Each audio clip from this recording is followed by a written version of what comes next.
ប្រិយមិត្តអ្នកស្ដាប់ជាទីមេត្រីនាវា16គ្រឿងរងនៅការវាយប្រហារនៅក្នុងច្រកសមុទ្រ Hormuz ចាប់តាំងពីសង្គ្រាមអ៊ីរ៉ង់ផ្ទុះឡើងនៅក្នុងរយៈពេលត្រឹមតែ13ថ្ងៃប៉ុណ្ណោះនៃសង្គ្រាមដ៏សាហាវច្រកសមុទ្រ Hormuz ដែលជាសរសៃឈាមសេដ្ឋកិច្ចដ៏សំខាន់បំផុតរបស់ពិភពលោកត្រូវបានប្រែក្លាយទៅជាសមរភូមិដែលពោពេញទៅដោយសម្លេងផ្ទុះនិងការហៅទូរស័ព្ទសង្គ្រោះបន្ទាន់ចាប់តាំងពីសង្គ្រាមអ៊ីរ៉ង់បានផ្ទុះឡើងកាលពីថ្ងៃទី28ខែកុម្ភៈឆ្នាំ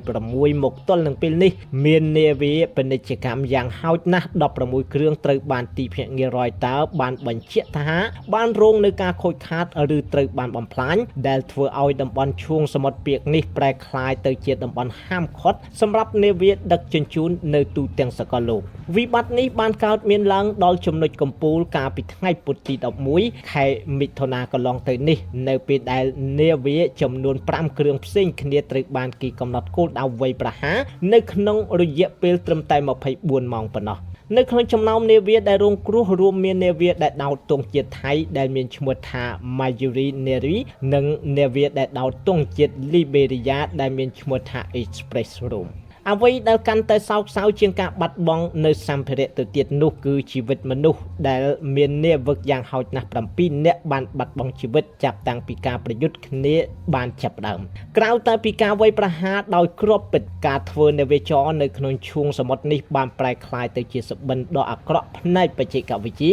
នាវាដែលព្យាយាមឆ្លងកាត់បានរាយការណ៍ពីការរំខានយ៉ាងខ្លាំងដល់ប្រព័ន្ធ GPS និងប្រព័ន្ធរុករកទំនើបដែលបង្កើតឲ្យមាននៅអាប់អេឡិចត្រូនិកធ្វើឲ្យនាវិកនឹងមិនអាចមើលឃើញទិសដៅច្បាស់លាស់ស្ថានភាពនេះតម្រូវឲ្យក្រុមនាវិកត្រូវបានប្រើប្រាស់បច្ចេកវិទ្យាមើលដោយភ្នែកនិងរ៉ាដាបែបបុរាណដែលបង្កើននៅហានិភ័យនៃការប៉ះទង្គិចគ្នាឬការបើកកប៉ាល់ឡើងគោកនៅក្នុងច្រកសមុទ្រដ៏ចង្អៀតមួយនេះផលប៉ះពាល់លើថាមពលពិភពលោកបានកើតមានឡើងភ្លាមនិងយ៉ាងធ្ងន់ធ្ងរច្រកសមុទ្រ Hormuz ដែលធ្លាប់តែជាផ្លូវ Highway សម្រាប់នាវាដឹកប្រេងរាប់រយគ្រឿងឥឡូវនេះនឹងមិនមាននាវាឆ្លងកាត់សូម្បីតែមួយគ្រឿងចាប់តាំងពីថ្ងៃពុធហើយត្រូវបានគេចាត់ទុកថាត្រូវបានបិទទាំងស្រុងក្រុមហ៊ុនដឹកជញ្ជូនខ្នាតយក្សដូចជា